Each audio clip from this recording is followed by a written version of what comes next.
Hi everyone, this is my video about what's wrong with X-Men 2 and nothing. It's just an easy way to name a video. A couple of few small quibbles. But for some reason I decided to start rewatching the X-Men movies. I've seen all of them, most of them in the theater, not this one, but I never really liked the franchise that much. It was just kind of there. I remember being vaguely disappointed literally every time I walked out of the theater after seeing one of the movies, except for Dark Phoenix, which I actively hated. But I have seen all of them. I've seen First Class, I've seen the Wolverine movies. I actually saw the bootleg of Wolverine Origins in Kyrgyzstan at Manas Air Base, and it was a lot better than the release version. But anyway, I saw X-Men 2, not in the theaters. It came out when I was in Iraq the first time. But weirdly enough, we never got a bootleg of it. And we got a lot of bootlegs. We got bootlegs for Terminator 3, for the Ang Lee Hulk movie, and even for like Tears of the Sun. But for some reason, we never got X-Men 2. So I saw it after I got back. And I remember liking some parts of it a lot. But again, I just thought it was just kind of meh. I just rewatched this thing yesterday. And it is freaking amazing. The funny thing is that even when Christopher Nolan was getting all that acclaim, I remember they would do these lists of the best superhero movies ever, and X-Men 2 was always way up there, and I was like, what the hell? I just remembered it being like monochrome, like it was just kind of bluish. Everything was bluish. That's all I remembered. And that wasn't wrong. About half of the movie is just various shades of blue. This movie was released 3 years after the first movie, but it feels like there was another movie in between, because it doesn't seem like it's possible to improve this much from the first to the second movie. Spider-Man 2 was really good, much better than the solid but formulaic Spider-Man 1, but it wasn't like 20 times better. And again, X-Men 1 was not bad. It was just kind of, somebody described it perfectly. They said, it's like a really good TV movie. It felt cheap, it felt small, it felt rushed. But otherwise, it was quite good. This movie is just a little bit over 2 hours. And they put a lot of stuff in here, and it all works. So it did a thing that sometimes I like, but mostly I hate, where a movie starts just shortly after the previous movie. I always assumed that the same amount of years went by in the real world as went on between the movies. But like the John Wick movies, they just all run right into each other. I think there's a couple days or sometimes a couple of minutes between the new movies. Which is weird because with the accumulated injuries, it would be nice to have like a couple of years and then say, oh, John is fully recovered and he's fresh and he's ready for the next adventure. No, it's just take these 2 pills. Okay, fine, whatever, you're fine. So at the end of the last movie, Logan stole Scott Summers' supersonic motorcycle to go up to Alkali Lake to learn about his past. Then he returns, and it's very plotty. I actually like that. There's been a reappreciation of the second Andrew Garfield Spider-Man movie, which does have a lot wrong with it, but I remember watching it and saying, this is what it feels like on a Saturday afternoon to just have 5 consecutive issues of an okay run of Spider-Man and just read it and enjoy it. And there's a lot of plot. There's just a lot of scenes and things happening and a ton of characters. So the movie totally works in that regard, but it also works emotionally. So Logan returns, there's a plot with Magneto escaping, and then there is Colonel Stryker, who is using his son to ensorcel, brainwash mutants for his own bidding. And it all intertwines very, very well. So I'm just going to call out random things. Number 1, I remember Hugh Jackman being huge in this movie. He's not. He's in okay shape. He's like in okay shape for a guy who works in an office who goes to the gym 3 times a week.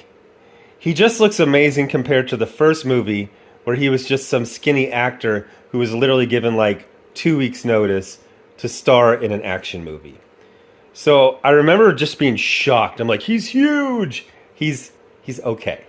He's not even like striated. I actually think he was not on gear for this movie. I think he started on gear in the third movie. This is just Bill from marketing who got a membership at Bally's Total Fitness. Like, he's in good shape, but it's nothing amazing. It's just better. But speaking of better, again, the leap in quality in everything, like everything is better. Everything looks better. It's a huge movie and it looks huge. It looks expensive. It really creates a whole world. That being said, they kind of hand wave the world sometimes. Like, you get to see the school, and again, we get to see Kitty Pryde, but I don't even think she speaks. We get to see Colossus, but he doesn't have a Russian accent. So mainly they're using the characters from the first movie with just a couple additions. They have a character that's kind of like Proteus, kind of like Legion, who is the son of Colonel Stryker.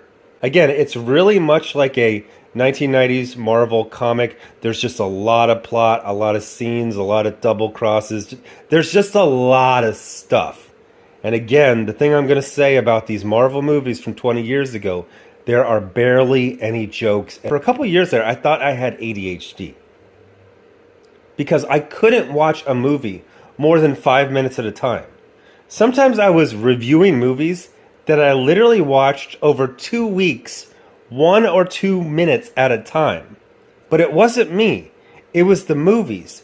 These constant sitcom jokes, these terrible sitcom jokes that are lobbed at you every 20 seconds for 2.5 hours in these modern Marvel movies. All they do is just push you out of the movie, push you out of the narrative, push you out of caring about the characters' feelings and their hopes and dreams. I swear half of the jokes, and there are very few jokes, half of the jokes are just Logan cocking an eyebrow at someone and then cutting to their reaction.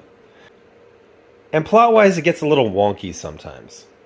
Like at one point, most of the students escape from Stryker, but they just go down a tunnel to, quote, somewhere, and they never really follow up on it. And then Logan and the main characters go to Boston. It's like, no, go find most of the students who are out there in a bunker in the forest. Go find them. They gave like one line of dialogue. One of Stryker's soldiers says, oh, they escaped through a tunnel that wasn't on the blueprint. It's like, okay. Well, you know the tunnel is there now, so go down the tunnel and find them. But technically all he needed was Professor Xavier. So there are several scenes that are just absolute bravura scenes. Wolverine defending the X-Mansion, absolutely amazing. Some kind of wonky wire foo in there. Magneto's escape from his translucent plastic prison, absolutely perfect. One of the things I like about Magneto and the villains, and it's just Magneto, Mystique, and at the very end Pyro. His crew is actually smaller in the second movie. Is that there are a lot of aspects of Magneto's philosophy that are understandable. So if you make him the villain, it's like, well, I kind of see his point of view.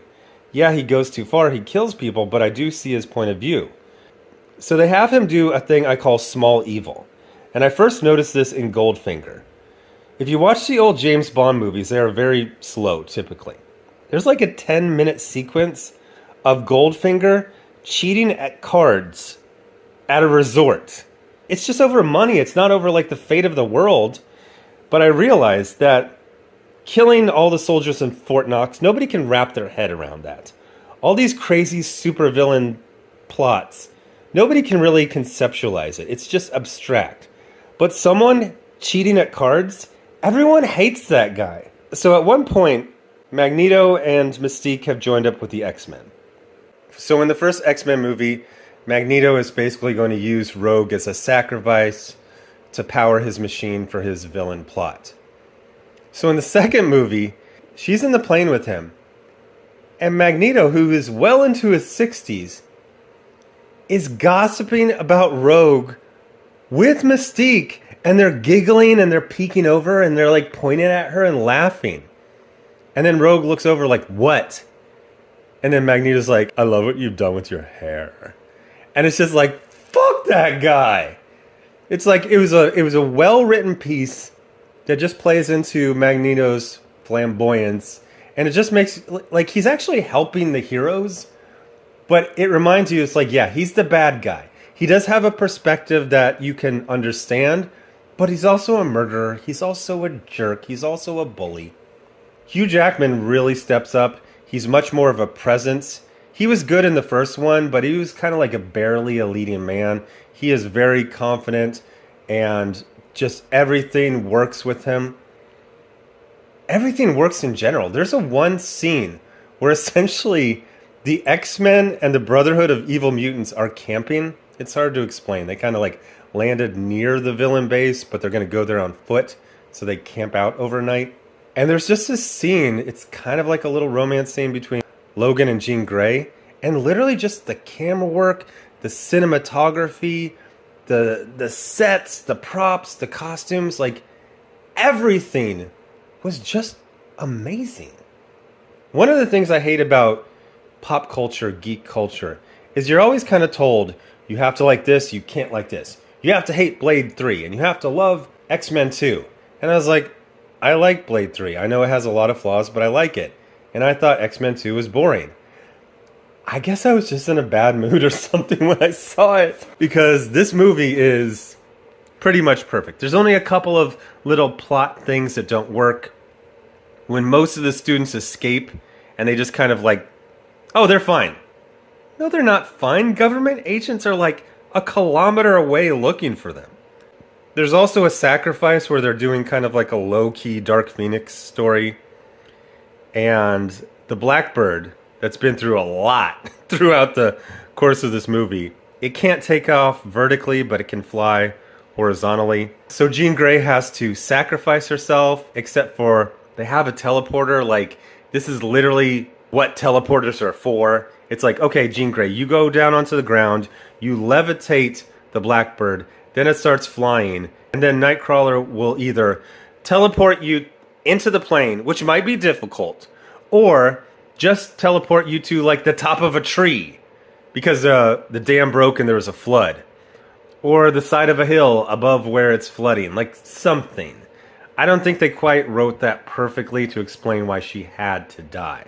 But then, you know how I said it was very good, but it was just kind of very plot intensive? At the end, they actually go for an emotional ending, and it totally works. There's a great moment between Logan and Cyclops in the X-Mansion where Logan says, she did make a choice. She chose you.